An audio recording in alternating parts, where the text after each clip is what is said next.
በስመ አብ ወወልድ ወመንፈስ ቅዱስ አሐዱ አምላክ አሜን። ስንክሳር ዘወርኃ ነሐሴ 13 አንድ አምላክ በሆነ በአብ ወወልድ ወመንፈስ ቅዱስ ነሐሴ 13 በዚች ቀን ክብር ይግባውና የጌታችን ኢየሱስ ክርስቶስ ታላቅና ክቡር በዓል ነው። በዚች ቀን መድኃኒታችን ሦስቱ ደቀ መዛሙርቶችን ጴጥሮስን፣ ያዕቆብና ዮሐንስን ይዞ ወደ ታቦር ተራራ ላይ አወጣቸው። መልኩ በፊታቸው ተለወጠ፣ ልብሱም እንደ በረዶ ነጭ ሆነ። ስለ እነርሱም ጌታችን የሰው ልጅ በጌትነቱ ሲመጣ እስከሚያዩት ድረስ በዚህ ከቆሙት መካከል ሞትን የማይቀምሱት አሉ አለ። ሰዎች ሁሉ እርሱ ለሙሴ ጌታውና ከሞት ያስነሳው እንደሆነ ለኤልያስም ፈጣሪ እንደሆነና ካሳረገበትም ያወረደው እርሱ እንደሆነ ያውቁ ዘንድ እነሆ ከጌታ ከኢየሱስ ጋር እየተነጋገሩ ሙሴና ኤልያስ ወደ እርሱ መጡ። ስለዚህ ጴጥሮስ ጌታችንን እንዲህ አለው፣ አቤቱ በዚህ ትኖር ዘንድ ትወዳለህን? 3 ሰቀላዎችንም አንዱ ላንተ፣ አንድ ለሙሴ፣ አንድ ለኤልያስ እንስራ ዘንድ። በዚህም ቃል የደካማነትና የትሕትና መልእክት አለበት። ደካማነት የተባለ ጴጥሮስ ጌታችን ከሰማይ የወረደበትን ሥራ ትቶ በተራራ ላይ ይኖር ዘንድና ራሱን የሚሰውርበትን ቤት ይሠራለት ዘንድ የተናገረው። ትሕትና ጴጥሮስ ለራሱና ለባልንጀሮቹ ሐዋርያት ቤት ይሠራ ዘንድ ስላላሰበ ነው። ራሱና ባልንጀሮቹ ሐዋርያትን እንደ ባሮች፣ ነቢያትን ደግሞ እንደ ጌቶች አድርጎ አስቧልና። ስለ ሐዋርያትም የእውቀት ማነስ አታድንቅ፣ በዚያን ጊዜ ፍጹማን አልሆኑምና። እንዲህም በምልበት ጊዜ ጌታችን በሰው እጅ የተሠራ ማደሪያን የማይሻ መሆኑን ለጴጥሮስ ያሳየው ዘንድ እነሆ ደመና ጋረዳቸው። የጌታችንን ጌትነቱን የሚገልጽ በሐዋርያትም ልቡና እምነትን የሚያጸና እንዲህ የሚል ቃል ከደመና ውስጥ መጣ። ይህ የሚወደው በእርሱ ደስ የሚለኝ ልጄ ይህ ነው፣ እርሱንም ስሙት። ሙሴና ኤልያስም ከእርሱ ጋር ሲነጋገሩ ተሰሙ።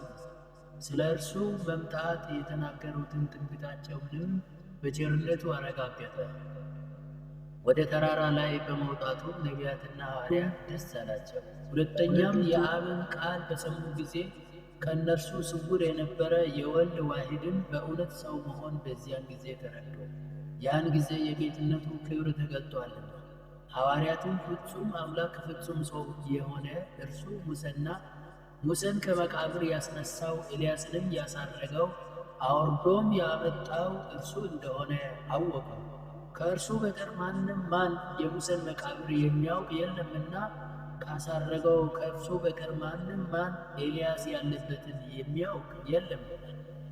በሰማይና በምድር ሥልጣን ካለው ከሁሉ ጌታ በቀር ሙታንን አድኖ ሊያስነሳ ማንም አይችልም።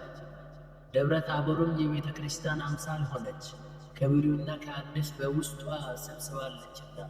የአብንም ቃል በሰሙ ጊዜ በግንባራቸው ግም ብለው በምድር ላይ ወደቁ፣ እንደ ሙታንም ሆኑ። ከዓለም አስቀድሞ ከእርሱ ጋር በሕልውና እንዳለ ለልጁ ከዓለም አስቀድሞ ከእርሱ ጋር በሕልውና እንዳለ ለልጁ አብ ምስክርን ሆነ። ወዲያውኑ ሙሴ ወደ መቃብሩ፣ ኤልያስም ወደ ቦታው ተመለሱ። ሐዋርያትንም ባነቃቸው ጊዜ ከብቻው ጌታችን በቀር ማንንም አላገኙም። ከባሕርያችን የተዋሃደና ሥጋችንን የለበሰ ፍጹም አምላክ እንደሆነ በዚህ ሐዋርያትን አስተማሩ። ከእንግዲህ እናስተውል። ሰው ካልሆነ ቅዱስ ገብርኤል እመቤታችንን ድንግል ማርያምን ባበሰራት ጊዜ እግዚአብሔር ካንቺ ጋር ነው እንዴት አለ? አምላክ ካልሆነስ ለመንግሥቱ ፍጻሜ የለውም እንዴት አላት?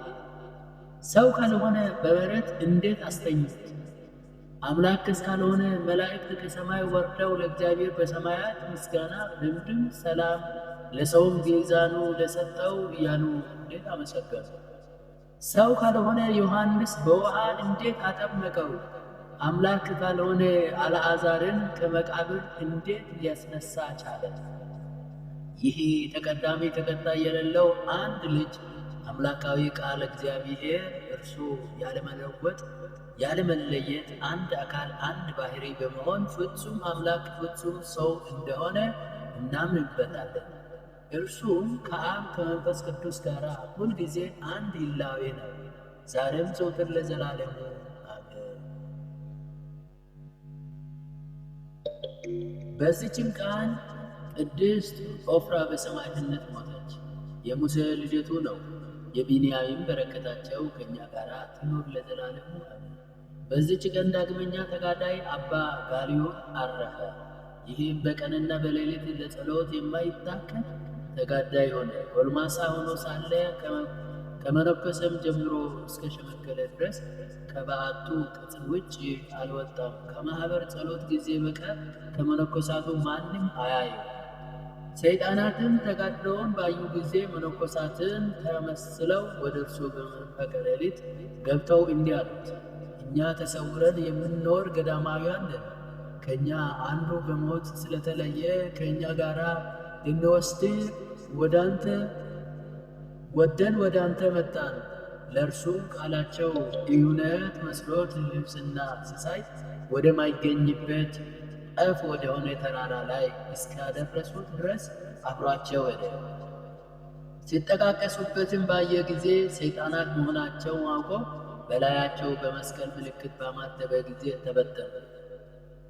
በሚመልስም ጊዜ በወዲያም በወዲህም መንገድ አጣ። የክብር ባለቤት ወደሆነ ጌታችን ጸለየ። ከዚህ በኋላ ከአንዱ ገዳም ወደ አንዱ ገዳም የሚዘዋወሩ ከአባ ሲኖዳ ገዳም የሆኑ መነኮሳት ተገለጹለት። እነርሱም የዳዊትን መዝሙር ያነቡ ነበር። ስለ ሥራው ጠየቁት። በእርሱ ላይ የደረሰውን ሁሉ በነገራቸው ጊዜ ከእርሳቸው ጋር ወስደውት በፀሐይ የበሰለ ዓሣ እየተመገበ ከእርሳቸው ጋር 1 ዓመት ሙሉ ኖረ። ያመነኮሰው መምህሩ አባ ይስሐቅም ወሬውን ባጣ ጊዜ ፊቱን ያሳየው ዘንድ ወደ እግዚአብሔር ጸለየ። አባ ጋልዮንም በመንፈስ ቅዱስ አውቆ ወደ እርሱ መጣ። አባ ይስሐቅም ባየው ጊዜ በእርሱ ደስ አለ። ወዴት ነበር ካለ፣ እርሱም ከመጀመሪያ እስከ መጨረሻ ነገረው። ከዚህም በኋላ በሚያርፍበት ጊዜ ደርሶ በሰላም አረፈ። መነኮሳቱም በክብር ቀበሩት። ለእግዚአብሔርም ምስጋና ይሁን፣ እኛንም በዚህ ጻድቅ ጸሎት ይማረን ለዘላለም። ነሐሴ 13 ቀን የሚከበሩ ዓመታዊ የቅዱሳን በዓላት ደብረ ታቦር፣ ደብረ ምስጢር፣ ደብረ በረከት። ቅዱስ ሙሴ ሊቀ ነቢያት ልደቱ፣ ቅዱስ ኤልያስ ነቢይ፣ ቅዱሳን አበው ሐዋርያት፣ አባ ጋልዮን መስተጋድል፣ አቡነ አብየ እግዚእ ጻድቅ ልደታቸው፣ ቅድስት ዖፍራ ሰማዕት። ወርኃዊ በዓላት እግዚአብሔር አብ፣ ቅዱስ ሩፋኤል ሊቀ መላእክት፣ 99ኙ ነገደ መላእክት፣ ቅዱስ አስክናፈር፣ 13ቱ ግዑሳን አባቶች፣ ቅዱስ አርሳኒዮስ ጸብት ገዳማዊ፣ አቡነ ዘርአብሩክ። ታቦርና አረምንኤም በስምህ ደስ ይላቸዋል። ክንድህ ከኃይሌ ጋር ነው፣ እጅህ በረታች፣ ቀኝህም ከፍ ከፍ አለች። መዝሙር 78:12። ከ6 ቀንም በኋላ ኢየሱስ ጴጥሮስና ያዕቆብን ወንድሙንም ዮሐንስን ይዞ ወደ ረጅም ተራራ ብቻቸውን አወጣቸው። በፊታቸው ተለወጠ፣ ፊቱም እንደ ፀሐይ በራ፣ ልብሱም እንደ ብርሃን ነጭ ሆነ። እነሆ ሙሴና ኤልያስ ከእርሱ ጋር ሲነጋገሩ ታዩአቸው። ጴጥሮስም መልሶ ጌታ ኢየሱስን፣ ጌታ ሆይ በዚህ መሆን ለእኛ መልካም ነው። ብትወድስ በዚህ 3 ዳስ አንዱን ላንተ፣ አንዱንም ለሙሴ፣ አንዱንም ለኤልያስ ስጥ። እርሱም ገና ሲናገር እነሆ ብሩህ ደመና ጋረዳቸው። እነሆም ከደመናው በእርሱ ደስ የሚለኝ የሚወደው ልጄ ይህ ነው፣ እርሱን ስሙት የሚል ድምፅ መጣ። ደቀ መዛሙርቱም ሰምተው በፊታቸው ወደቁ፣ እጅግም ፈርተው ነበር።